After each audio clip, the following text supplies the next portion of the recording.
If you shoot talking head videos with the DJI Osmo Pocket 3, then there's two ways you can approach the edit on these. Number one, you can put it into the source window and you can use I and O in most editing software just to pull out the important parts that you need and put those into the timeline.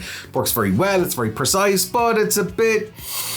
it has its uses, but maybe not for talking head stuff. What I tend to do with my talking head videos is I just drop all the clips into the timeline, or if it's one big long clip, and I just cut. And that's it. It's a far faster way of doing it.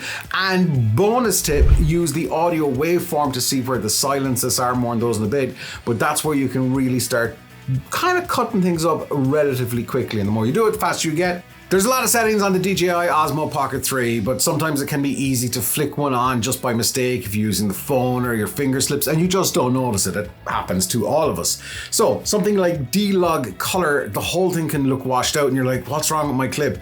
And lots of folks aren't that good at color grading because it's a little bit advanced, it's not too hard, but you're like, oh, I just want a video. Don't worry, your footage isn't ruined. What you can do, the quickest thing that you can do, is just bounce on the DJI conversion load. I've left a link in the description below, and that will fix your footage. Basically, it brings your log footage to Rec 709, which I know sounds like really complicated stuff if that's not your thing, and that's cool, but that will bring your footage back to something that you can actually use and not get away and just dump it because you have the wrong color mode set up. Depending on the computer you have, you might find it really hard to edit your DJI Osmo Pocket 3 footage. It could be stuttering, it could be slow. There is a fix.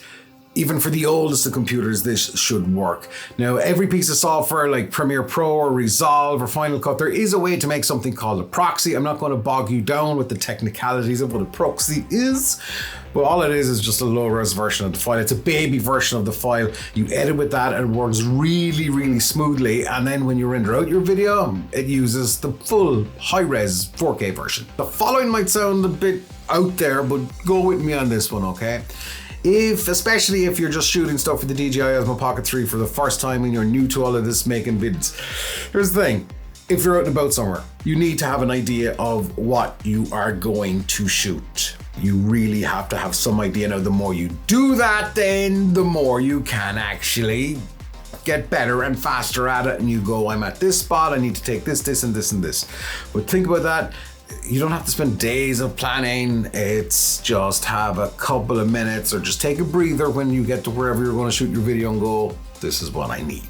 Don't shoot as much as possible. Shoot just more than enough. When you're editing Osmo Pocket 3 footage or any video for that matter, there will be a point come for whatever reason you will go, oh, I wish I had just one more clip. Good rule of thumb here is take couple of different clips of the same scene. So like a wide shot, maybe a close-up shot of something in it, like a high angle, a low angle, just a couple of different clips. And that gives you some scope when you're editing the video. B-roll is one of those things that will hide all of your mistakes and the talking head stuff. It also helps tell the story. It helps bring the audience along. B-roll just helps videos full stop. Too much of it is absolutely overkill. And there's a kind of a trend on YouTube at the moment where I feel anyway, it's just less is kind of more. But B-roll, always important, so shoot what you are talking about as well. Now, the thing is, how long should you shoot a scene for if you're out in the bushes somewhere? Who's out in the bush? Anyway, right, whatever you're shooting, if you're shooting in 4K 60, keep in mind you can slow that footage down in post by half. So 10 seconds is more than enough. I think in most cases, B-roll of about 10 seconds is absolutely more than enough to get you out of a pickle. Here's another thing about editing. It's about cutting stuff out. Just because you shot it doesn't mean you should use it. Just because you shot it doesn't mean it's any good. Just because you shot 100 clips don't mean you should put 100 clips in the video. So just keep that in mind. Just because you shot it don't mean it's any good. If the audio is bad for whatever reason, and here's the thing with the DJI Osmo Pocket 3, it can be quite easy to actually cover the little mics because there's 3 mics on the Pocket 3, on the left, the right, and on the back. So just keep that in mind. But for whatever reason, if the audio is really, really bad, unless you know what you're doing and can actually salvage the audio, dump the clip. get rid of it. Doesn't matter. Could have been the most amazing clip ever. Now, you could use a service like Epidemic Sound, who have a ton of sound effects and music that you could actually try and recreate some of the audio that was in the scene.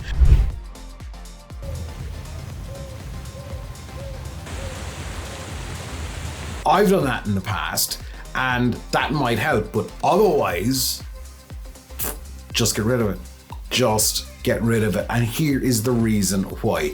This might sound crazy, but please think about this. People watch your videos with their ears. I know that sounds, what's he on about? Basically, bad audio, people will X out of your video far faster than bad video. So keep that in mind. Bad audio is worse than bad video. But service like Epidemic Sound might be able to help you out when it comes to actually replacing that audio and just creating your own sound mix, depending on what it is. I've left a link in the description, by the way. You get a free trial and free music and sound effects for all of your videos, so you can check that out if you want. Now, here's another biggie that I really hope, if you got the DJI Osmo Pocket 3, you don't make this mistake. Don't edit it off the SD card. Nope. Don't edit off that tiny SD card. Doesn't matter. It's an SD card that's not made for editing off of. I know it might be easy to plug in the Osmo Pocket 3 and just try and edit it off of it. Just buy an SD card reader if you don't have one. Those micro SD cards, they're not rugged. They're just don't. It's just bad. And I think the more pressure you put in an SD card, this is based off of nothing but experience and zero science and technical knowledge about SD cards and how they work. I don't like putting pressure under them. So if you're editing off an SD card, you could well kill it. That's my opinion. Just buy an SD card. They're so cheap.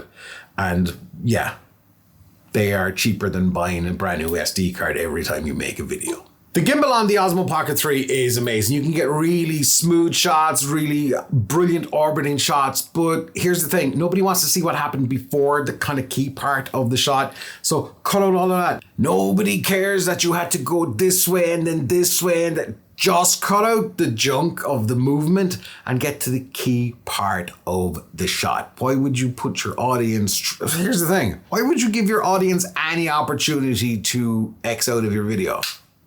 Why? Cut out that trash. Gone. See ya. Speaking of cutting stuff out, talking head videos, cut out as much as possible. As I said earlier on, look at the waveform. That will tell you where there's dead air and silence. Boom. Get rid of all of that. Now, when it comes to talking head stuff, I guarantee you this. You can cut it down and cut it down and cut it down and cut it down and cut it down and cut it down, and it will still make sense. Nobody cares about your day. Nobody cares whatever. They just want from your video what they came for. So cut out the meandering. Nobody cares. Not even a huge YouTube channels that you might follow. Do they really start their video about, I don't know, editing Osmo Pocket 3 footage by blathering on about, well, today I had to get a coffee and then the dog took a shit. I know it's might have a bit of a punch to the ego. None of us are as important as we think we are. When it comes to cutting stuff out, you can actually do jump cuts, and jump cuts are basically something where it's jumping from one cut to the other. Now, it's fine in places, and you can do things like crop in and crop out and all of that just to keep the flow going. But if you do a lot of jump cuts consistently in one video, it's going to get so annoying. Number one, it highlights that you have no understanding of pace and distraction. Number two, and actually this is far more important, if you're doing jump cuts, you're cutting out a mistake, obviously, or you're taking too many breaths or blah, blah, blah, or whatever you're doing, right? That shows you have no idea what you're on about. The more jump cuts you have in a single piece of video, the worse you look. So the Osmo Pocket 3 takes amazing talking head looking video, you blathering on, and then you're like, get rid of it. Cut it out. Keep it to a minimum. They work in some places, they don't work all the time, no matter what anybody tells you. And remember what I said about B-roll? If you have jump cuts, and you need to use them for whatever reason, use B-roll to hide the cut. The DJI Osmo Pocket 3 is an amazing camera, but you can really screw up the amazing footage that you shot with all of those editing mistakes. So don't make them. And the other thing that you should never make is the actual video settings mistake. So if you want to get a full understanding of the actual video settings in the DJI Osmo Pocket 3, this video here will hook you up.